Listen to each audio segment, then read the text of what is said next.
Hi കൂട്ടുകാർ, അസ്സലാമു അലൈക്കും വറഹ്മത്തുള്ളാഹി തആല വബറകാതുഹു. 7ാം ക്ലാസ് തസ്കിയത്തുൽ വിൽദാൻ വ തജ്വീദുൽ ഖുർആൻ ഹാഫ് ഇയർലി എക്സാമിൻ്റെ മോഡൽ ക്വസ്റ്റ്യനുമായിട്ടാണ് ഞാൻ വന്നിരിക്കുന്നത്. നമുക്ക് ചോദ്യങ്ങൾ വായിച്ച് മനസ്സിലാക്കാം. അപ്പോൾ തസ്കിയത്തുൽ വിൽദാനും തജ്വീദുൽ ഖുർആനും രണ്ടും കൂടി അത്യാവശ്യം പാഠഭാഗങ്ങളുണ്ട് പഠിക്കാൻ. അപ്പോൾ ഏതൊന്നാണ് കൂടുതൽ വരിക, ഏതൊന്നാണ് ഇമ്പോർട്ടൻ്റ് വരിക എന്നൊന്നും നമുക്ക് പറയാൻ പറ്റൂല. അപ്പോൾ നമുക്ക് രണ്ട് പാഠബുക്ക് നന്നായി പഠിക്കുക, അതാണ് നമ്മൾ ചെയ്യേണ്ടത്. അപ്പോൾ നമ്മൾ പാഠബുക്ക് വെച്ചിട്ട് റിവിഷൻ ചെയ്തത് നമ്മൾ മുമ്പ് വീഡിയോ അപ്ലോഡ് ചെയ്തിട്ടുണ്ട്. അപ്പോൾ ആ പാഠഭാഗമൊക്കെ ഉപയോഗപ്പെടുത്തി നിങ്ങൾ വീഡിയോ കാണുക.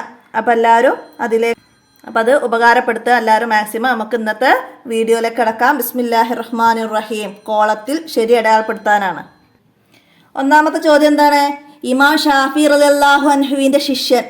ഇമാം ഷാഫി റളിയല്ലാഹു അൻഹുവിൻ്റെ ശിഷ്യനാണ് മുസനി റളിയല്ലാഹു അൻഹു ആണ് ഇമാം ഷാഫി റളിയല്ലാഹു അൻഹുവിൻ്റെ ശിഷ്യൻ. ഉമൈർ റളിയല്ലാഹു അൻഹു ഷഹീദായ യുദ്ധം. ഉമൈർ റളിയല്ലാഹു അൻഹു പങ്കെടുത്ത യുദ്ധം ബദർ യുദ്ധമാണ്. അപ്പോൾ അതിൽ നിങ്ങൾ 5ാമത്തെ ചാപ്റ്ററിൽ പറയുന്നുണ്ട്. ഉമൈർ എന്നവർ ചെറിയ കുട്ടിയാണ്. അബി വക്കാസിൻ്റെ മക്കളായ സഅദ് എന്നവരും സഹോദരൻ ഉമൈർ എന്നവരും ബദർ ദിനത്തിൽ മുസ്ലിങ്ങൾ സൈന്യത്തിൽ ഉണ്ടായിരുന്നു. ഉമൈർ എന്നവർ മറഞ്ഞിരുന്നു.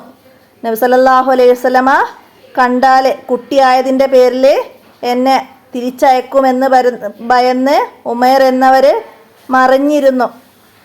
അവസാനം നബി സല്ലല്ലാഹു അലൈഹി വസല്ലമയ്ക്ക് കാണിക്കപ്പെടുകയും ചെറുപ്പമായതിൻ്റെ പേരിൽ അദ്ദേഹത്തെ തിരിച്ചയക്കുകയും അവസാനം യുദ്ധത്തിന് അംഗീകാരം ലഭിക്കുന്നത് വരെ കരയുകയും ബദറിൽ ഷഹീദാവുകയും ചെയ്തിട്ടുണ്ട് ഉമൈർ എന്നവർ. അതുപോലെ യുഹദ് യുദ്ധത്തിൽ പങ്കെടുത്ത കുട്ടികളായിരുന്ന ആര്? റാഫി ബിൻ ഖദീജ എന്നവരും സമുറത്ത് ബിൻ ജുന്ദുബ് എന്നവരും. അപ്പം അതിൻ്റെ പാഠഭാഗം നന്നായി വായിച്ച് മനസ്സിലാക്കുക. നമുക്ക് അടുത്ത ചോദ്യം നോക്കാം. അടുത്തത് എന്താണ്? മദായിൻ ജയിച്ചടക്കിയ സഹാബി ആരായിരുന്നു? സഅദ് ബിൻ അബി വക്കാസ് റളിയല്ലാഹു അൻഹു. അടുത്തത് എന്താണ്? കിലാഉൻ എന്ന വാക്കിൻ്റെ അർത്ഥം സംരക്ഷണം എന്നാണ്. അപ്പോൾ നമുക്ക് അടയാളപ്പെടുത്താം. അപ്പോൾ എല്ലാ പാഠത്തിൻ്റെയും നക്ര വനഫമു വരുന്ന ഫസ്റ്റ് ഭാഗത്ത് അതിലെ കുറച്ച് വേർഡ്സുകൾ നിങ്ങൾക്ക് അർത്ഥം വരുന്നുണ്ട്. അപ്പോൾ അതൊക്കെ നന്നായി മനസ്സിലാക്കിയാലേ നമുക്ക് ഇതുപോലെ ഏതെങ്കിലും വാക്കുകൾ വന്നാൽ എഴുതാൻ കഴിയുള്ളൂ. അപ്പോൾ ജസ്റ്റ് ഒന്ന് വായിച്ചാൽ മതി. നമുക്ക് ഇതുപോലെ ഓപ്ഷൻ കാണുമ്പോൾ നമുക്ക് മനസ്സിലാകും അതിൻ്റെ അർത്ഥം ഏതാണെന്നുള്ളത്. അപ്പോൾ ഒന്ന് നന്നായി മനസ്സിലാക്കി വായിച്ച് പഠിക്കാം. അടുത്തത് എന്താണ്? അബ്ദുല്ലാഹിബിന് മുബാറക് റളിയല്ലാഹു അൻഹു ജനിച്ച വർഷം. അബ്ദുല്ലാഹിബിന് മുബാറക്ക് ജനിച്ച വർഷം എന്താണ്? 118 118 ജനിച്ചു. ഹിജ്റ 118 ജനിച്ചു. ഹിജ്റ 181 വഫാത്തായി. മനസ്സിലാക്കുക. അടുത്തത് എന്താണ്? ഖുർആനിൽ സായി എന്ന ചിഹ്നത്തിൻ്റെ ഉദ്ദേശം എന്താണ്? ഖുർആനിൽ സായി എന്ന ചിഹ്നത്തിൻ്റെ ഉദ്ദേശം ചേർത്തി ഓതലാണ് നല്ലത്. മീമ്, ലാമ്, അങ്ങനെ ഒരുപാട് ചിഹ്നങ്ങൾ ഖുർആനിൽ നമ്മൾ കാണുന്നുണ്ട്. അപ്പോൾ അതിനെക്കുറിച്ചിട്ട് പാഠത്തിൽ പറയുന്നുണ്ട്. നിങ്ങളെ 3ാമത്തെ പാഠത്തിൽ പറയുന്നുണ്ട്. അപ്പം അത് നന്നായി മനസ്സിലാക്കിയാലാണ് ഇതുപോലെ വന്നാൽ നമുക്ക് എഴുതാൻ കഴിയുള്ളൂ. അവിടെ സായിൻ്റെത് എന്താണ് വന്നത്? സായി മുജവ്വസ്, ചേർത്തി ഓതലാണ് നല്ലത്. സായി മുജവ്വസ്, ചേർത്തി ഓതലാണ് നല്ലത്. മീമിന് ലാസിം, സുന്നത്ത് മുഅക്കദാണ്. മുഅക്കദായ സുന്നത്താണ് അവിടെ ലാസിം. അടുത്തത് എന്താണ്? തോ, വഖഫ് മുത്ലക്ക്, വഖഫ് നല്ലതാണ് അവിടെ. ജീമ് വന്നാൽ ജായിസാണ്. വഖഫും വസ്ലും ആവാം അവിടെ, ചേർത്തി ഓതുകയും നിർത്തുകയും ആവാം. സായി മുജവ്വസ് നമ്മൾ പറഞ്ഞു. സ്വാദ് വന്നാൽ എന്താണ്? മുറഹസാണ്, ശ്വാസം കിട്ടാതെ വന്നാൽ നിർത്താം സ്വാദ് വരുന്ന സ്ഥലത്ത്. കീല് വഖഫുൽ ഔല, അതായത് വഖഫ് കൂടുതൽ ഉത്തമമാണ് കീല് വരുമ്പോൾ. സീല് സ്വാദുൽ ലാമും കൂടി ചേർന്ന് വരുന്നത്, അവിടെ വസ്ലുൽ ഔല, ചേർത്തി ഓതലാണ് കൂടുതൽ ഉത്തമം. ലാം എന്താണ്? ലാ തഖീഫ്, വഖഫ് ചെയ്യരുത്. ലാമ് വരുന്നിടത്ത് വഖഫ് ചെയ്യരുത്. ലാ തഖീഫ്. അപ്പോൾ അതൊക്കെ ചേരുമ്പടി ചേർക്കാനുള്ള രീതിയിലും വരാം. മനസ്സിലാക്കി പഠിക്കുക ആ ഭാഗം നന്നായിട്ട്. നിങ്ങളുടെ മൂന്നാമത്തെ പാഠം, തജ്വീദുൽ ഖുർആനിലെ മൂന്നാമത്തെ പാഠം. സീന് ഷക്കത്ത ഒക്കെ മനസ്സിലാക്കുക. ശ്വാസം വിടാതെ അല്പ അടങ്ങലാണ്. അപ്പോൾ ഇവിടെ സായി ചേർത്തി ഓതലാണ് നല്ലത്. നമുക്ക് അടയാളപ്പെടുത്തി കൊടുക്കാം. അടുത്തത് ചേരുംപടി ചേർക്കാൻ എന്താ വന്നത്? അപ്പം അതുപോലെ തന്നെയാണ് സിഫാത്തുൽ ഹുറൂഫുകൾ വരുന്നതും മാച്ച് ചെയ്യാൻ വരാം. അപ്പോൾ റുമൂസുൽ വഖഫ് ചെയ്യുന്നതിനെ കുറിച്ചിട്ടാണ് നമ്മൾ നേരത്തെ പറഞ്ഞത്.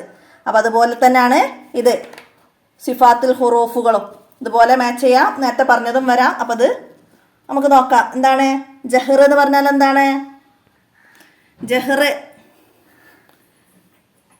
ശബ്ദത്തോട് കാറ്റ് നടക്കാതിരിക്കൽ, ശബ്ദത്തോടൊപ്പം കാറ്റ് നടക്കാതിരിക്കലാണ്. ശബ്ദത്തോടൊപ്പം കാറ്റ് നടക്കാതിരിക്കൽ. അപ്പം അതിൻ്റെ സി നമുക്ക് എഴുതി കൊടുക്കാം. റിഹ്വ എന്താണ്? ഉച്ചാരണ സമയത്ത് ശബ്ദം നീളൽ. ഉച്ചാരണ സമയത്ത് ശബ്ദം നീളൽ ഈ ആണ് കേട്ടോ. അപ്പം അതിൻ്റെ ഓപ്ഷൻ നമുക്ക് അവിടെ എഴുതാം. അടുത്ത എന്താണ്? ഇൻഫിത്താഹ് എന്താണ്? നാവ് അണ്ണാക്കുമായി അകന്നിരിക്കൽ. ഇൻഫിത്താഹ് നാവ് അണ്ണാക്കുമായി അകന്നിരിക്കൽ. അടുത്തത് ഹംസ് എന്താണ്? ഉച്ചാരണ സമയത്ത് ശബ്ദത്തോടൊപ്പം കാറ്റ് നടക്കൽ. അപ്പം അതിൻ്റെ ബി നമുക്ക് അവിടെ എഴുതി കൊടുക്കാം. ഇൻഫിത്താഹ് എഴുതാൻ വിട്ടുപോയതാണ്. നമുക്ക് നാവ് അണ്ണാക്കുമായി അകന്നിരിക്കുന്നതിൻ്റെ ഇട്ട് കൊടുക്കാം. അടുത്ത ഷിദ്ദ എന്താണ്? ഉച്ചാരണ സമയത്ത് ശബ്ദം നീളാതിരിക്കൽ. അപ്പം അതിൻ്റെ ഡി എഴുതാം. അതുപോലെ തവസ്സുത്ത് എന്താ? മധ്യാവസ്ഥയിൽ ശബ്ദം നീളലാണ് തവസ്സുത്ത്. അതുപോലെ ഇസ്തിഅലാ നാവിൻ്റെ മുരട് അണ്ണാക്കിലേക്കുയരൽ. നാവിൻ്റെ മുരട് അണ്ണാക്കിലേക്കുയരൽ. ഹുസ്സലോത്തിൻ കിള് എന്ന അക്ഷരം അത് എപ്പോഴും തഫീമായി ഉച്ചരിക്കുന്ന അക്ഷരാണ്. മനസ്സിലാക്കുക. അടുത്തത് എന്താണ്? ഇസ്തിഫാല് നാവിൻ്റെ മുരട് താഴ്ന്നിരിക്കൽ. അധികവും എപ്പോഴും തർക്കീക്കായിട്ടാണ് അത് നമ്മൾ ഉച്ചരിക്കേണ്ടത്. അപ്പം അതിൻ്റെ അക്ഷരങ്ങളൊക്കെ പാഠഭാഗത്തിൽ പറയുന്നുണ്ട്. ആ പാഠത്തിൽ ഓരോന്നിൻ്റെയും ഇത്ബാക്കിൻ്റെ സ്വാദ് ലോദ് തോ ലോ. അതുപോലെ കൽക്കല കുത്തുബുജദ് മഹ്റജിൽ അമർത്തി ഉച്ചരിക്കുന്നതിനാൽ ശബ്ദത്തിന് മുഴക്കമുണ്ടാവൽ. കൽക്കല എന്നാൽ എന്ത്? ചോദ്യം വരും. മഹ്റജിൽ അമർത്തി ഉച്ചരിക്കുന്നതിനാൽ ശബ്ദത്തിന് മുഴക്കമുണ്ടാവലാണ് കുത്തുബുജദ്. കുത്തുബുജദ് എന്ന അക്ഷരത്തിന് മുഴക്കം ഉണ്ടാവും. അപ്പോൾ കൽക്കല എന്നാൽ എന്തെന്നുള്ളത് മനസ്സിലാക്കുക. അടുത്ത സഫീർ പക്ഷിസ്വരം ഏതക്ഷരങ്ങൾക്കാണ്? സ്വാദ് സായി സീന്. അതുപോലെ തഫഷി എന്താണ്? തോഇൻ്റെ മഹ്റജ് വരെ കാറ്റ് പറക്കൽ. അത് അക്ഷരം വരുന്നത് ഷീനാണ്. അടുത്ത് ഇസ്തിത്തോല നാവിൻ്റെ അരുനീളത്തിൽ ശബ്ദം നീളൽ. ലോദ് മനസ്സിലാക്കുക. അപ്പോൾ അതൊക്കെ അക്ഷരങ്ങളൊക്കെ പഠിക്കുക. അതുപോലെ അതും മാച്ച് ചെയ്യാൻ വരാം. ഇസ്തിത്തോല എന്ന് പറഞ്ഞിട്ട് ഇപ്പുറം നമുക്ക് ലോ തരും. തഫ്ഷി എന്ന് പറഞ്ഞിട്ട് ഷീന് തരാം. മനസ്സിലായില്ലേ? ഇത്തുബാക്കിൻ്റെ അക്ഷരങ്ങൾ സ്വാദ് ലോദ് തോ ലോ. അപ്പം അതിൽ നിന്ന് ഏതെങ്കിലും അക്ഷരം തരാം. കുത്തുബുജദ് അതിൽ നിന്ന് ഏതെങ്കിലും അക്ഷരം നിന്ന് കൽക്കല. അപ്പം അതൊക്കെ നന്നായി മനസ്സിലാക്കിയാലാണ് നമുക്ക് ഇതുപോലെ മാച്ച് ചെയ്യാൻ വന്നാൽ എഴുതാൻ കഴിയുള്ളൂ. ടിക്ക് ദ കറക്റ്റ് ആൻസറില്ല ചോദ്യമായിട്ടും ഈ പാഠത്തുനിന്ന് വരാം. അപ്പോൾ അതൊക്കെ നന്നായി മനസ്സിലാക്കി പഠിക്കുക. സിഫാത്തുൽ ഹുറൂഫ് 5 വരിയിൽ കുറയാതെ എഴുതാൻ വരും.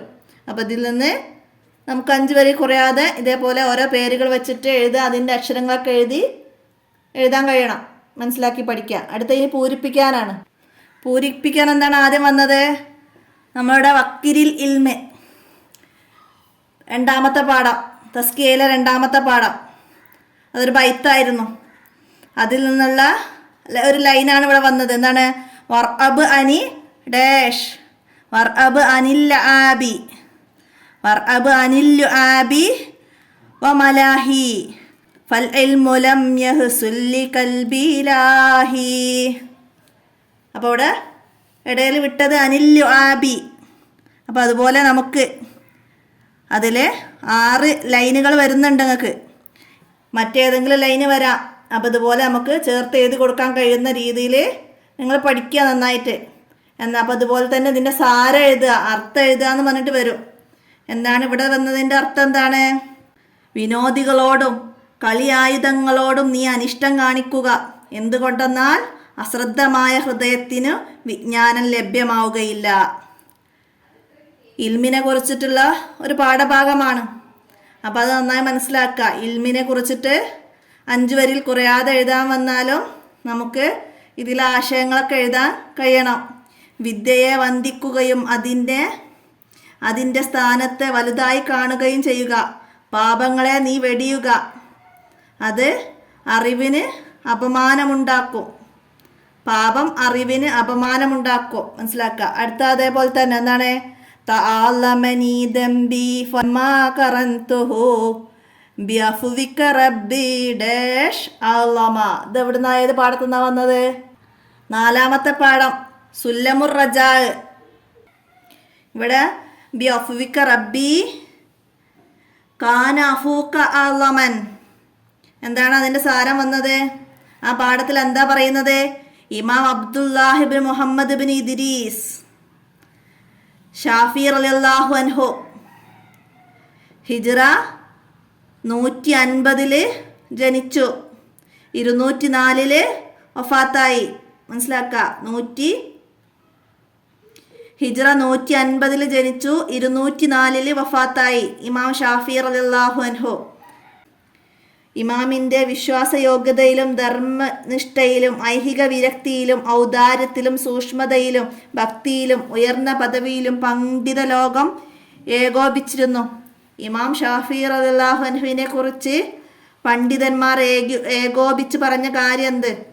മനസ്സിലാക്കുക. ഇതാണ് ഇമാമിൻ്റെ വിശ്വാസയോഗ്യതയിലും വിശ്വാസതയിലും ധർമ്മനിഷ്ഠതയിലും ഐഹിക വിരക്തിയിലും ഔദാര്യത്തിലും സൂക്ഷ്മതയിലും ഭക്തിയിലും ഉയർന്ന പദവിയിലും പണ്ഡിത ലോകം ഏകോപിച്ചിരുന്നു. മഹാനാറുകൾക്ക് മരണരോഗം പിടിപെട്ടപ്പോൾ അദ്ദേഹത്തിൻ്റെ ശിഷ്യനായ മുസനി, ഷാഫി ഇമാമിൻ്റെ ശിഷ്യനാണ് മുസനി എന്നവർ, രോഗസന്ദർശനം നടത്തി. അപ്പോൾ അദ്ദേഹം ചോദിച്ചു, നിങ്ങൾ പ്രഭാതം പുലർന്നത് എങ്ങനെയാണെന്ന് മുസനി ഷാഫി ഇമാമിനോട് ചോദിച്ചു. അപ്പോൾ ഷാഫി ഇമാം പറഞ്ഞത് എന്താണ്? ഇഹലോകത്ത് നിന്ന് വിട പറയുന്നവനായും എൻ്റെ കൂട്ടുകാരോട് വേർപെടുന്നവനായും മരണ ചഷകം കുടിക്കുന്നവനായും എൻ്റെ ദുഷ്ചെയ്തികളെ കണ്ടുമുട്ടുന്നവനായും അള്ളാഹുവിലേക്ക് ചെല്ലുന്നവനായും ഞാൻ നേരം പുലർന്നു. എൻ്റെ ആത്മാവ് സ്വർഗത്തിലേക്കാണോ അതോ നരകത്തിലേക്കാണോ? ഇമാം ഷാഫി റളിയല്ലാഹു അൻഹു മുസനിനോട് പറഞ്ഞതാണ്. എന്നിട്ട് അദ്ദേഹം കരഞ്ഞുകൊണ്ട് പാടി. ആ ബൈത്താണ് ഇവിടെ നിങ്ങൾക്ക് വിട്ടഭാഗം പൊരിക്കാൻ വന്നത്. അതവിടെ 3 ലൈനായിട്ട് വരുന്നുണ്ട്. അപ്പോൾ അതൊക്കെ മനസ്സിലാക്കി പഠിക്കുക. എന്താണ് ഒന്നാമത്തേതിൻ്റെ അർത്ഥം? എന്താണ്? എൻ്റെ ഹൃദയം മരവിക്കുകയും എൻ്റെ രക്ഷാമാർഗങ്ങൾ ഇടുങ്ങിപ്പോവുകയും ചെയ്തപ്പോൾ എൻ്റെ പ്രതീക്ഷയെ നിൻ്റെ മാപ്പിനു നേരെ ഞാൻ ഗോവണിയാക്കിയിരിക്കുന്നു. എൻ്റെ പാപങ്ങൾ ഗുരുതരമായിരിക്കും, എന്നാൽ അതിനെ നിന്റെ മാപ്പിനോട് തുലനം ചെയ്തപ്പോൾ നിന്റെ മാപ്പ് ഏറ്റവും വലുതായിരിക്കുന്നു. നീ മാപ്പ് നൽകുന്നവനാണ്. നിന്റെ അനുഗ്രഹം കൊണ്ടും ഔദാര്യം കൊണ്ടും നീ സദാ ധർമ്മം ചെയ്യുന്നവനും മാപ്പ് ചെയ്യുന്നവനുമാണ്. ഇമാം ഷാഫി റളിയല്ലാഹു അൻഹു പറഞ്ഞതാണ്. മനസ്സിലാക്കി പഠിക്കുക പാഠഭാഗം. ഇമാം ഷാഫി റളിയല്ലാഹു അൻഹു പറഞ്ഞതെന്ത്, മുസനിയോട് പറഞ്ഞതെന്ത് എഴുതാൻ വരാം. അതുപോലെ അദ്ദേഹം പാടി ഏതെന്ത് ഒക്കെ വരാം. അടുത്ത ചോദ്യം എന്താണ്?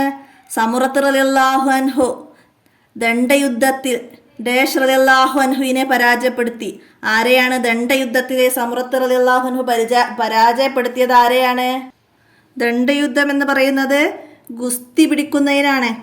നബി സല്ലല്ലാഹു അലൈഹി വസല്ലമ ഉഹുദ് യുദ്ധത്തിൽ കുട്ടികളെ പങ്കെടുപ്പിച്ചിരുന്നില്ല.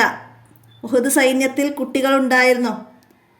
സനിയ എന്ന സ്ഥലത്തെത്തിയപ്പോൾ സൈനിക പരിശോധന നടത്തുകയും ചെറിയവരെ തിരിച്ചയക്കുകയും ചെയ്തു. തിരിച്ചയക്കപ്പെട്ടവരിൽ റാഫിഉബ്നു ഖദീജ് എന്നവരും സമുറത്ത് ബിനു ജുന്ദുബും പേര് മനസ്സിലാക്കി വെക്കുക. 2 പേരാണ്.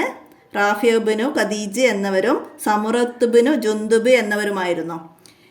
അവര് 2 പേരുണ്ടായിരുന്നു. നബി സല്ലല്ലാഹു അലൈഹി വസല്ലമ അവരെ അതിൽ നിന്ന് ഒഴിവാക്കി. റാഫി എന്നിവര് നല്ല അമ്പെയ്ത്തുകാരനാണെന്ന് അപ്പോൾ നബി സല്ലല്ലാഹു അലൈഹി വസല്ലമയോട് പറഞ്ഞ് അദ്ദേഹത്തിന് അംഗീകാരം നൽകി. റാഫിഉബ്നു ഖദീജ എന്നവർ നല്ല അമ്പെയ്ത്തുകാരനാണെന്ന് റാഫിയ് പറഞ്ഞപ്പോൾ അദ്ദേഹത്തിന് നബി സല്ലല്ലാഹു അലൈഹി വസല്ലമ അംഗീകാരം കൊടുത്തു. കുട്ടികളായിട്ടും നല്ല അമ്പെയ്ത്തുകാരനാണെന്ന് പറഞ്ഞതുകൊണ്ട് അംഗീകാരം കൊടുത്തു. ഇതറിഞ്ഞ സമുറത്ത് നബി സല്ലല്ലാഹു അലൈഹി വസല്ലമയോട് കരഞ്ഞു പറഞ്ഞു, അവനേക്കാൾ ഗുസ്തി പയറ്റിന് കഴിയുന്നവൻ ഞാനായിരിക്കെ തിരുനബി എന്നെ തിരിച്ചയക്കുകയും അവന് അംഗീകാരം നൽകുകയും ചെയ്തു. അപ്പോൾ അവരോട് 2 പേരോടും ഗുസ്തി പിടിക്കാൻ നബി സല്ലല്ലാഹു അലൈഹി വസല്ലമ കൽപ്പിക്കുകയും സമുറത്ത് എന്നവർ വിജയിക്കുകയും ചെയ്തു. അങ്ങനെ സമുറത്തിന് അല്ലാഹു തആല 2 യുദ്ധത്തിൽ അങ്ങനെ സമുറത്ത് വിജയിച്ചു. അപ്പോൾ ഇവിടെ സമുറത്ത് റളിയല്ലാഹു അൻഹു 2 യുദ്ധത്തിൽ ദേശ് റളിയല്ലാഹു അൻഹുവിനെ പരാജയപ്പെടുത്തി. അപ്പോൾ ഇവിടെ ആരാണ്? റാഫിഉബ്നു ജുന്ദുബിനെയാണ് പരാജയപ്പെടുത്തിയത്. അപ്പോൾ മനസ്സിലാക്കുക. അപ്പോൾ ആ 2 പേരും മനസ്സിലാക്കുക, ആ ചരിത്രവും മനസ്സിലാക്കുക. അവർ നബി സല്ലല്ലാഹു അലൈഹി വസല്ലമ ഉഹദ് യുദ്ധത്തിലാണ് പങ്കെടുപ്പിച്ചത്. അപ്പോൾ അവർ അതിൽ ഒഴിവാക്കിയിരുന്നു. എന്തായിരുന്നു കാരണം? അവരെ അതിൽ നിന്ന് ഒഴിവാക്കിയിരുന്നു. കാരണം എന്താണ്? കുട്ടികളായതുകൊണ്ടാണ്. മനസ്സിലാക്കുക.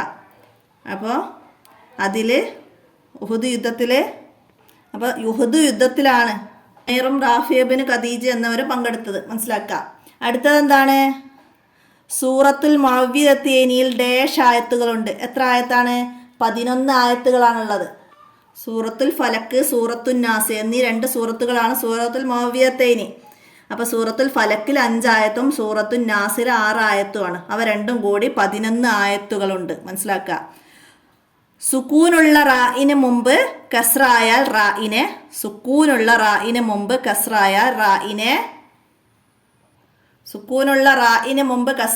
അവിടെ എന്താണ്? തർക്കീക്കാണ് ചെയ്യേണ്ടത്. സുക്കൂനുള്ള റായിന് മുമ്പ് ഫത്ഹോ ലമ്മോ ആയാൽ തഫീം ചെയ്യണം. കസ്റായാൽ റായിനെ തർക്കീക്ക് ചെയ്യണം. അപ്പോൾ നിങ്ങൾ തജ്വീദിലെ 7ാമത്തെ പാഠം. അപ്പോൾ അതിൽ നമ്മൾ റായിൻ്റെ തഫീമും തർക്കീക്കും നന്നായിട്ട് പറയുന്നുണ്ട്. അപ്പോൾ ആ പാഠഭാഗം നന്നായിട്ട് മനസ്സിലാക്കുക. ഇതുപോലെ ഏത് ചോദ്യവും അതിൽ നിന്ന് വരാം. മനസ്സിലാക്കി പഠിക്കുക, വിട്ട ഭാഗം പൂരിപ്പിക്കാനായിട്ട്. അപ്പോൾ പാഠഭാഗം മുഴുവൻ ഇതുപോലെ പറയാൻ നമുക്ക് വീഡിയോ ഒരുപാട് ലോങ് ആയി പോകും. ഇനിയും ചോദ്യങ്ങൾ ഒരുപാട് വായിക്കാനുണ്ട്. നമുക്ക് അടുത്ത ചോദ്യം നോക്കാം. ശ്വാസം അയക്കാതെ അല്പം അടങ്ങുന്നതിന് ഡാഷ് എന്ന് പറയുന്നു. എന്താ പറയുക? ശ്വാസം അയക്കാതെ അല്പം അടങ്ങൽ എന്താണ്? സക്കത്തയാണ്. ശബ്ദവും ശ്വാസവും മുറിക്കാതെ ചേർത്തി ഓതലാണ് എന്ത്? വസ്ല്. ശബ്ദവും ശ്വാസവും മുറിക്കാതെ ചേർത്തി ഓതലാണ് വസ്ല്. തുടർന്ന് ഓതണമെന്ന ഉദ്ദേശത്തോടെ ശ്വാസം അയച്ച് ഓത്തു നിർത്തലാണ് എന്ത്? വഖഫ്. ഖുർആൻ പാരായണത്തിൽ നിന്ന് വിരമിക്കലാണ് എന്ത്? ഖത്അ. അപ്പം അത് ഞങ്ങളെ 2ാമത്തെ പാഠത്തിൽ പറയുന്നുണ്ട്. ഖുർആൻ പാരായണത്തിന് വഖഫ്, വസ്ല്, സക്കത്ത, ഖത്അ എന്നീ 4 അവസ്ഥകളുണ്ട്. അപ്പം അത് മനസ്സിലാക്കുക. ഖുർആനിൽ സക്കത്ത വന്ന സ്ഥലങ്ങൾ 4 എണ്ണമാണ്. ഖുർആനിൽ 4 സ്ഥലങ്ങളിലാണ് സക്കത്ത വന്നത്. അപ്പോൾ സൂറത്തുൽ കഹ്ഫ്, സൂറത്ത് യാസീന്, സൂറത്തുൽ ഖിയാമ്, സൂറത്തുൽ മുത്തഫിഫീൻ, അത്രയും സൂറത്തുകളിലാണ്. അതൊക്കെ നന്നായി മനസ്സിലാക്കുക. അടുത്ത ഇനി ഒറ്റ വാക്കിൽ ഉത്തരം എഴുതാനാണ്. അടുത്തത് ഒറ്റ വാക്കിൽ ഉത്തരം എഴുതാം. സഅദ് ഇബ്നു അബി വക്കാസ് റളിയല്ലാഹു അൻഹുവിനെ ഖബറടക്കിയത് എവിടെയാണ്? സഅദ് ഇബ്നു അബി വക്കാസ് റളിയല്ലാഹു അൻഹുവിനെ ഖബറടക്കിയത് ജന്നത്തുൽ ബഖീയിലാണ്. ജന്നത്തുൽ ബഖീ പേർഷ്യയുടെ തലസ്ഥാനമായ മദിയന്റെ മേൽ വിജയം കൈവരിച്ചത് അദ്ദേഹമായിരുന്നു. പേർഷ്യയുടെ തലസ്ഥാനമായ മദിയന്റെ മേൽ വിജയം കൈവരിച്ചത് ആരായിരുന്നു? സഅദ് ഇബ്നു അബി വക്കാസ് റളിയല്ലാഹു അൻഹു. ഹിജ്റയുടെ 55-ാം വർഷത്തിൽ മരണപ്പെട്ടു. ഹിജ്റ 55-ൽ മനസ്സിലാക്കുക വഫാത്തായി. ജന്നത്തുൽ ബഖീയിലാണ് മറവ് ചെയ്യപ്പെട്ടത്. ജന്നത്തുൽ ബഖീയിലാണ് മറവ് ചെയ്യപ്പെട്ടത്. അദ്ദേഹം സൗഭാഗ്യവാനായി തീർന്നത് അദ്ദേഹത്തിൻ്റെ സവിശേഷതയായിരുന്നു. അദ്ദേഹം നേടിയെടുത്തതും അസൂയ, പക, ചതി, ദുർവിചാരം മുതലായ കാര്യങ്ങളിൽ നിന്ന് അദ്ദേഹത്തിൻ്റെ ഹൃദയം ശുദ്ധിയായത് കാരണമായിരുന്നു. അസൂയ, പക, ചതി, ദുർവിചാരം മുതലായ കാര്യങ്ങളിൽ നിന്ന് ഹൃദയത്തെ ശുദ്ധിയായത് കാരണമാണ് അദ്ദേഹം സൗഭാഗ്യവാനായി തീർന്നത്. സഅദ് ബിൻ അബി വക്കാസ് റളിയല്ലാഹു അൻഹു സൗഭാഗ്യവാനായി തീർന്നത് എങ്ങനെ? ചോദ്യം വരാം. ഇതിലുണ്ടോയെന്ന് ഞാൻ നോക്കിയില്ല. അപ്പോൾ വന്നാൽ എന്താണ്? ഈ ഭാഗമാണ് എഴുതേണ്ടത്. അദ്ദേഹം നേടിയെടുത്തതും അസൂയ, പക, ചതി, ദുർവിചാരം മുതലായ കാര്യങ്ങളിൽ നിന്ന് ഹൃദയത്തെ ശുദ്ധിയാക്കിയതു കാരണവുമാണ്. മനസ്സിലാക്കുക. അടുത്ത ഹിദായത്തുൽ അദ്കിയ എന്ന ഗ്രന്ഥത്തിന്റെ രചയിതാവ് ആരതാണ്? ഹിദായത്തുൽ അദ്കിയ സൈനുദ്ദീൻ മഖ്ദൂമുൽ കബീരി ആണ് ഹിദായത്തുൽ അദ്കിയയുടെ എന്ന ഗ്രന്ഥത്തിന്റെ രചയിതാവ്. മനസ്സിലാക്കുക. അടുത്തത് എന്താണ്? അബ്ദുല്ലാഹിബിൻ മുബാറക് റളിയല്ലാഹു അൻഹു ജനിച്ച സ്ഥലം ഏതാണ്?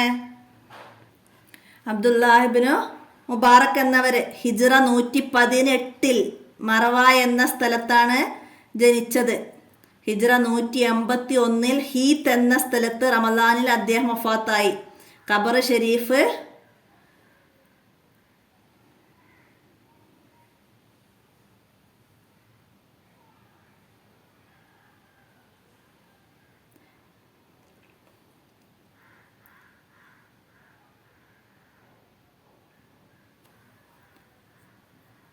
ഹീത്ത് എന്ന സ്ഥലത്താണ് അദ്ദേഹം വഫാത്തായത്.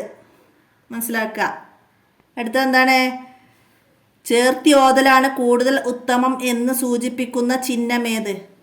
ചേർത്തി ഓതലാണ് കൂടുതൽ ഉത്തമം എന്ന് സൂചിപ്പിക്കുന്നത് ഏതാണ്? സീലാണ്. സ്വാദും ലാമും കൂടി സീല്. നമുക്കത് എഴുതി കൊടുക്കാം. അടുത്ത എന്താണ്? ലാ കിന്ന ഹുവ. ലാ കിന്ന ഹുവ എന്നതിലെ അലിഫിനെ ഉച്ചരിക്കണം എപ്പോൾ? ഇവിടെ ഒരു സുക്കൂനുള്ള അലിഫ് വന്നിട്ടുണ്ട്. അതിനെ എപ്പോഴാണ് കിന്ന എന്ന് ഉച്ചരിക്കേണ്ടത്? അലിഫിനെ ഉച്ചരിക്കേണ്ടത് എപ്പോഴാണ്? നമ്മൾ അതിനെക്കുറിച്ച് ഒരു പാഠത്തിൽ വിശദമായിട്ട് പറഞ്ഞിട്ടുണ്ട്. പാഠഭാഗം ഏതായിരുന്നു? തജ്വീദിലെ 4-ാമത്തെ പാഠം. അതിൽ പറയുന്നുണ്ട് എന്താണ്? ലാ കിന്ന ഹുവല്ലാഹു പോലുള്ള പദത്തിൽ പോലുള്ള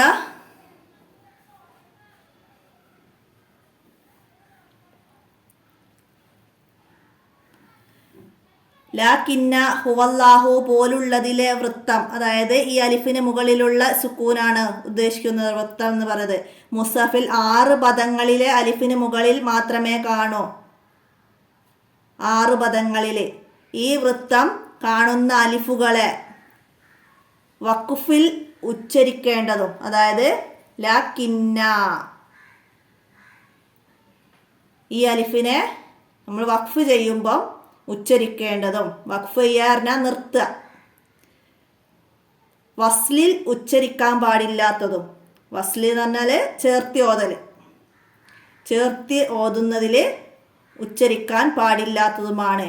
അപ്പോൾ ഇവിടെ അലിഫിനെ ഉച്ചരിക്കണം എപ്പോഴെന്ന് ചോദിച്ചാൽ വഖഫിൽ. വഖഫിൽ എന്ന് നമുക്കവിടെ എഴുതി കൊടുക്കാം. വഖഫിലാണ് അലിഫിനെ ഉച്ചരിക്കേണ്ടത്. ഇതുപോലെ അലിഫിനെ ഇതുപോലെ വേറെ ആയത്ത് തരാം, പാഠത്തിൽ വന്നിട്ടുണ്ട്. അല്ലുന്നൂൻ, അർ റസൂൽ, അസ്സബീൽ, അതിലൊക്കെ അലിഫ് ആ സുക്കൂനും വരുന്നുണ്ട്. അപ്പോൾ എവിടെയാണത് വഖഫിൽ ഉച്ചരിക്കേണ്ടതും? അപ്പം അതൊക്കെ വഖഫിൽ ഉച്ചരിക്കേണ്ടതും വസ്ലിൽ ഉച്ചരിക്കാൻ പാടില്ലാത്തതാണ്. അപ്പം അതുപോലെ ഉദാഹരണം വന്നത് ചോദിച്ചാൽ വഖഫിൽ ഉച്ചരിക്കും അലിഫിനെ, വസ്ലിൽ ഉച്ചരിക്കാൻ പാടില്ല. അപ്പോൾ മനസ്സിലാക്കുക. അടുത്ത എന്താണ്? ഖുർആനിൽ എത്ര സ്ഥലങ്ങളിലാണ് സക്ത ചെയ്ത് ഓതേണ്ടത്? ഖുർആനിൽ 4 സ്ഥലങ്ങളിലാണ് സക്ത ചെയ്ത് ഓതിയത്. മനസ്സിലാക്കുക. ആ സൂറത്തിൻ്റെ പേരൊക്കെ പറയുന്നുണ്ട്, അതൊക്കെ നന്നായി മനസ്സിലാക്കുക. അടുത്തത് എന്താണ്? ഒറ്റ വാചകത്തിൽ ഉത്തരം എഴുതണം. സഹാബത്ത് റളിയല്ലാഹു അൻഹു എന്തിനു വേണ്ടിയാണ് ജീവിക്കുകയും മരിക്കുകയും ചെയ്തത്? സഹാബത്ത് റളിയല്ലാഹു അൻഹു എന്തിനു വേണ്ടിയാണ് ജീവിക്കുകയും മരിക്കുകയും ചെയ്തത്? സഹാബത്ത് അള്ളാഹുവിൻ്റെ ദീനിൻ്റെ മേൽ ജീവിതം സമർപ്പിച്ചവരാണ് നബി സല്ലല്ലാഹു അലൈഹി വസല്ലമയുടെ സഹാബാക്കൾ.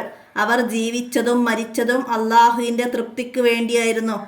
അവരിൽ ചെറിയവരും വലിയവരും ഈ ആത്മസമർപ്പണത്തിൽ സമന്മാരായിരുന്നു. മനസ്സിലാക്കുക.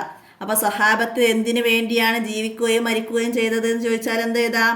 അവർ ജീവിച്ചതും മരിച്ചതും അള്ളാഹുവിൻ്റെ തൃപ്തിക്ക് വേണ്ടിയായിരുന്നു. എഴുതാം. അടുത്തത് എന്താണ്? അബ്ദുല്ലാഹിബ്നു മുബാറക് റളിയല്ലാഹു അൻഹു തൻ്റെ സമ്പാദ്യം ഏത് മാർഗത്തിൽ ചിലവഴിച്ചു? ഏത് മാർഗത്തിലാണ് ചിലവഴിച്ചത്?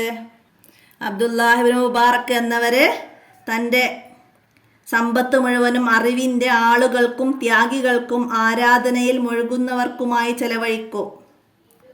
അപ്പം അത് മനസ്സിലാക്കി എഴുതാം. അബ്ദുല്ലാഹിബ്നു മുബാറക് എന്നവര് തൻ്റെ സമ്പത്ത് മുഴുവനും അറിവിൻ്റെ ആളുകൾക്കും ത്യാഗികൾക്കും ആരാധനയിൽ മുഴുകുന്നവർക്കുമായിട്ടാണ് ചെലവഴിച്ചത്. നിങ്ങൾ തസ്കിയയിലെ 7ാമത്തെ പാഠം പറയുന്നുണ്ട്. എന്താണ്? അബ്ദുല്ലാഹിബ്നു മുബാറക് എന്നവരെ കുറിച്ചിട്ട് 5 വരിയിൽ കുറയാതെ എഴുതാൻ വരും.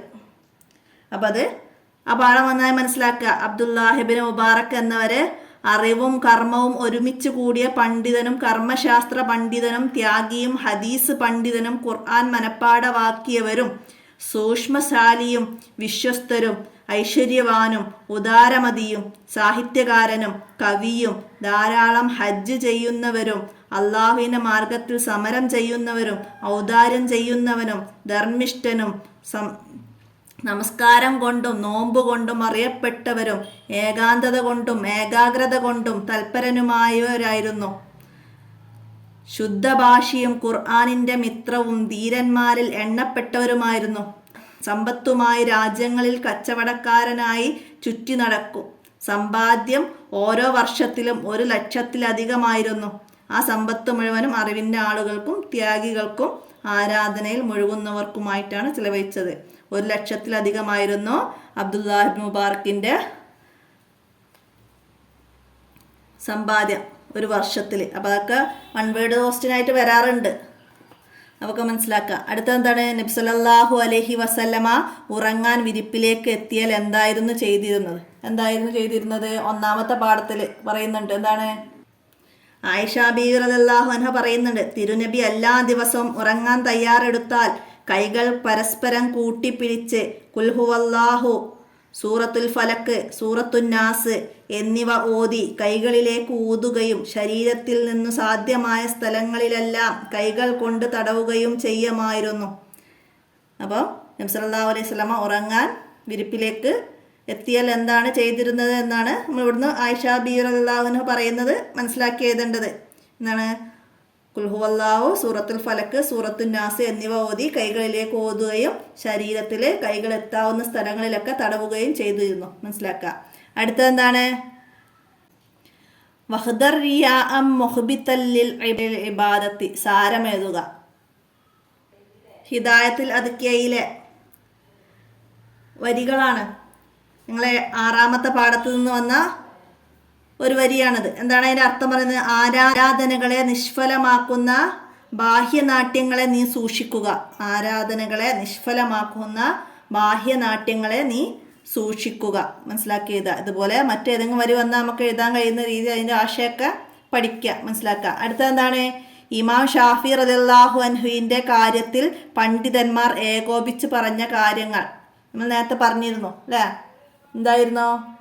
ഇമാം ഷാഫി റളിയല്ലാഹു അൻഹു വിശ്വാസയോഗ്യതയിലും വിശ്വാസതയിലും ധർമ്മനിഷ്ഠയിലും ഐഹിക വിരക്തിയിലും ഔദാര്യത്തിലും സൂക്ഷ്മതയിലും ഭക്തിയിലും ഉയർന്ന പദവിയിലും പണ്ഡിത ലോകം ഏകോപിച്ചിരുന്നു എന്നീ കാര്യങ്ങളിൽ പണ്ഡിത ലോകം ഏകോപിച്ചിരുന്നു. അപ്പോൾ മനസ്സിലാക്കിയിട്ട് എഴുതുക. അടുത്തത് എന്താണ്? നബി സല്ലല്ലാഹു അലൈഹി വസല്ലമക്ക് സിഹ്ർ ചെയ്ത ജൂതനെ അല്ലാഹു തആല എങ്ങനെയാണ്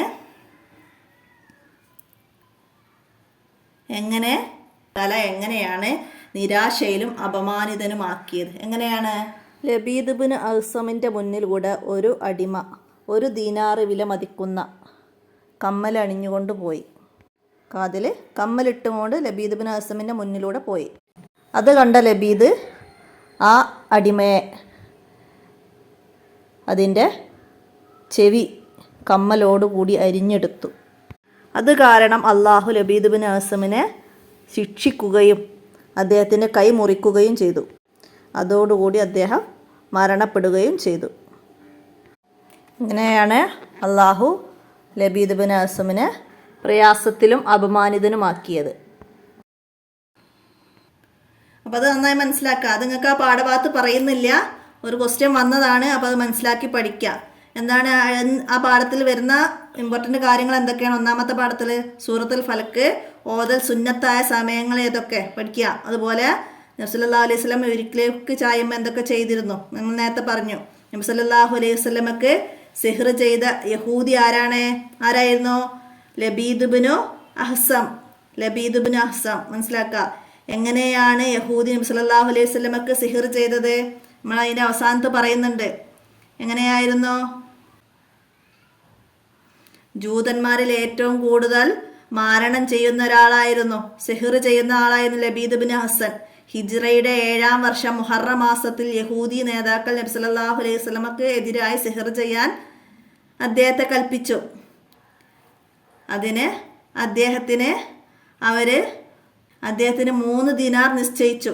അങ്ങനെ ലബീദും കെട്ടുകളിൽ ഊതുന്ന അദ്ദേഹത്തിൻ്റെ പെൺമക്കളും അക്കാരെ ഏറ്റെടുത്തു. ഒരു ചരടിൽ അവർ നബി സല്ലല്ലാഹു അലൈഹി വസല്ലമക്കെതിരെ സിഹ്ർ ചെയ്തു. ആ ചരടിൽ 11 കെട്ടുകൾ ഇടുകയും മെഴുകിൽ നിന്ന് നബി സല്ലല്ലാഹു അലൈഹി വസല്ലമയുടെ രൂപം ഉണ്ടാക്കുകയും അതിൽ 11 സൂചികൾ കുത്തിവെക്കുകയും ദർവാൻ എന്നറിയപ്പെടുന്ന കിണറ്റിൽ ഇവയെല്ലാം കുഴിച്ചിടുകയും ചെയ്തു. ദർവാൻ എന്ന കിണറ്റിലാണ്. മനസ്സിലാക്കുക. പാഠഭാഗത്തിൽ ചിലവരെ ബുക്കിൽ അരീസ് എന്ന് മാറി അച്ചടിച്ചിരുന്നു. അപ്പോൾ അത് എന്തായാലും മനസ്സിലാക്കി പഠിക്കുക. ദർവാൻ എന്ന കിണറ്റിലാണ്. ദർവാൻ മനസ്സിലാക്കി പഠിക്കുക. ബെർ അരീസ് എന്ന നബി സല്ലല്ലാഹു അലൈഹി വസല്ലമയുടെ മോതിരം കളവ് പോയ കിണറാണ്. അപ്പോൾ അതൊക്കെ അതിൽ മനസ്സിലാക്കി പഠിക്കുക.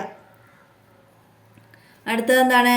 സിഫാത്തുൽ ഹുറൂഫ് എന്നാൽ എന്ത്? സിഫാത്തുൽ ഹുറൂഫ് നേരത്തെ നമ്മൾ പറഞ്ഞത് അക്ഷരങ്ങൾ അതിൻ്റെ മഹ്റജിൽ നിന്ന് പുറപ്പെടുമ്പോൾ ഉണ്ടാകുന്ന വിവിധ ശബ്ദരൂപങ്ങൾക്കാണ് സിഫാത്തുൽ ഹുറൂഫ് എന്ന് പറയുന്നത്. ഒരു മഹ്റജിൽ നിന്ന് ഒന്നിൽ കൂടുതൽ അക്ഷരങ്ങൾ പുറപ്പെടുമ്പോൾ വ്യത്യസ്ത ശബ്ദമാണ് ഉണ്ടാകുന്നത്. ഹംസ്, ജഹ്ർ, ഷിദ്ദ, രഹ്വ, തവസ്സുത്ത്, ഇസ്തിലാ നമ്മൾ നേരത്തെ പറഞ്ഞു. അതൊക്കെ നമ്മൾ അക്ഷരങ്ങൾ പുറപ്പെടുന്ന ഓരോ സിഫത്തുകളാണ്. മനസ്സിലാക്കുക. അടുത്തത് എന്താണ്? അല്ലാഹു എന്ന ഇസ്മ് ജലാലയിൽ ലാമിനെ തർക്കീക്ക് ചെയ്യണം. എപ്പോൾ? ഉദാഹരണ സഹിതം എഴുതുക. അല്ലാഹു എന്ന ഇസ്മിൽ ലാമിനെ തർക്കീക്ക് ചെയ്യണം. കാരണം എന്താണ്? അല്ലാഹു എന്ന ജലാലയിൽ വരുന്ന അലിഫ് ലാമിന് മുമ്പ് ഗസർ വന്നാലാണ് ആ ലാമിനെ തർക്കീക്ക് ചെയ്യണം. അല്ലാഹു എന്നതിലെ ഇസ്മിൽ ജലാലയിൽ ലാമിന് തർക്കീക്ക് ചെയ്യുന്നത് അലാമിന് മുമ്പ് കസർ വരുമ്പോഴാണ്. ഉദാഹരണം എന്താണ്? ബിസ്മില്ലാഹി. പിന്നെന്താണ്? ബലില്ലാഹി, കുലില്ലാഹി. അതൊക്കെ നമുക്ക് ഉദാഹരണമാക്കി എഴുതാം. മനസ്സിലാക്കി പഠിക്കുക. അതുപോലെ അള്ളാഹു എന്ന ഇസ്മുൽ ജലാലയില് അലിഫ് ലാമിന് മുമ്പ് വരുന്നതിന് ഫത്തഹോ ലമ്മോ ആയാതെ അതിന് എന്താണ്? തഫീമാണ് ചെയ്യേണ്ടത്. ലാ ഇലാഹ ഇല്ലല്ലാ, സുബ്ഹാനല്ലാ, നൂറുല്ലാ, ഫത്തഹോ ലമ്മ വന്നാൽ അപ്പോൾ അതൊക്കെ ഉദാഹരണം മനസ്സിലാക്കി പഠിക്കുക. ഇതുപോലെ വന്നാൽ നമുക്ക് എഴുതാൻ കഴിയണം. അടുത്തത് 5 വരിയെ കുറയാതെ എഴുതാൻ. എന്താണ്? സഅദ് ഇബ്നു അബി വക്കാസ് റളിയല്ലാഹു അൻഹുവിനെ കുറിച്ച് എഴുതാനാണ്. അപ്പോൾ അത് ആ പാഠത്തെ ആസ്പദമാക്കിയിട്ട് എല്ലാവരും മനസ്സിലാക്കി എഴുതുക. നിങ്ങളുടെ 3-ാമത്തെ പാഠത്തിലാണ് പറയുന്നത്. നബി സല്ലല്ലാഹു അലൈഹി വസല്ലമയും സഹാബികൾ ഇരിക്കുമ്പോൾ നബി സല്ലല്ലാഹു അലൈഹി വസല്ലമ തങ്ങൾ പറഞ്ഞു, സ്വർഗാവകാശികളിൽപ്പെട്ട ഒരാളെ ഈ വഴിയിലൂടെ ഇപ്പോൾ നിങ്ങൾക്ക് മുമ്പിൽ പ്രത്യക്ഷപ്പെടും. അപ്പോൾ അവിടെ ഉടനെ വന്നത് സഅദ് ഇബ്നു അബി വക്കാസ് റളിയല്ലാഹു അൻഹു ആയിരുന്നു. അങ്ങനെ 3 തവണയും നബി സല്ലല്ലാഹു അലൈഹി വസല്ലമ പറഞ്ഞപ്പോൾ 3 തവണയും പ്രത്യക്ഷപ്പെട്ടത് സഅദ് ഇബ്നു അബി വക്കാസ് റളിയല്ലാഹു അൻഹു ആയിരുന്നു. അപ്പോൾ ഇതിൻ്റെ കാരണം സ്വർഗം ലഭിക്കാൻ കാരണം എന്താണെന്ന് അറിയാൻ പ്രസിദ്ധനായ സഹാബിയായിരുന്ന അബ്ദുല്ലാഹിബിന് അംരിബിന് ആസ് ഇതിൻ്റെ ഏത് കർമ്മം കാരണത്തിലാണ് അദ്ദേഹത്തിന് ഈ ഉന്നത പദവി ലഭിച്ചതെന്ന് അറിയാൻ അദ്ദേഹത്തിൻ്റെ കൂടെ കൂടി. സഅദ് ബിൻ അബി വക്കാസ് റളിയല്ലാഹു അൻഹുവിൻ്റെ കൂടെ കൂടി 3 ദിവസം അദ്ദേഹത്തിൻ്റെ കൂടെ താമസിക്കാനും നിരീക്ഷിക്കാനും അദ്ദേഹം തീരുമാനിച്ചു. റളിയല്ലാഹു അൻഹുവിൽ നിന്ന് അബ്ദുല്ലാഹിബിൻ ആസിമിന് ഒന്നും കണ്ടെത്താനായില്ല.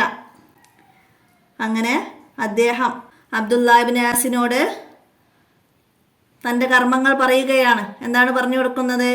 നിങ്ങൾ കണ്ടതല്ലാതെ മറ്റൊന്നുമില്ല. എൻ്റെ മനസ്സിൽ ഒരു മുസ്ലിമിനോടും ഒരു വിരോധവുമില്ല എന്നതൊഴിച്ചാൽ മറ്റുള്ളവർക്ക് അള്ളാഹു നൽകിയതിൽ ഞാൻ അസൂയ വെക്കാറില്ല. മറ്റുള്ളവർക്ക് വിപത്തുണ്ടാവുന്നതിന് ആഗ്രഹിക്കാറുമില്ല, പറയാറുമില്ല. അപ്പോൾ അബ്ദുല്ലാഹിബിൻ ആസ് എന്നവർ പറഞ്ഞു, ഇത് തന്നെയാണ് അത്യുന്നത സ്ഥാനത്ത് നിങ്ങളെത്താൻ കാരണം. അത് എല്ലാവർക്കും കഴിയാത്ത കാര്യമാണ്. അപ്പോൾ അത് ഇത്രയും ഭാഗങ്ങളൊക്കെ നമുക്ക് ആ പാഠത്തിൽ നിന്ന് മനസ്സിലാക്കിയിട്ട് ചുരുക്കി എഴുതാൻ കഴിയണം. അടുത്തത് ഹാ ഉൽ ലൊമീറും ഹാ ഉത്ത് എനീസും. ഹാ ഉൽ ലൊമീറും വത്ത് എനീസി സക്കത്ത തജ്വീദിലെ 1ാമത്തെ പാഠത്തു നിന്നാണ്. അപ്പോൾ ആ പാഠഭാഗം നന്നായി മനസ്സിലാക്കി പഠിക്കുക. ഹാ ഉൽ ലമീർ, ഹാ ഉത്ത് അനീസ്, ഹാ ഉ സക്കത്ത ഇങ്ങനെ പ്രധാനമായ 3 തരത്തിൽ ഹാ വരാറുണ്ട്. അവൻ, അത് എന്നീ അർത്ഥമുള്ള ഹാഇനെ ഹാ ഉൽ ലമീർ എന്ന് പറയുന്നു.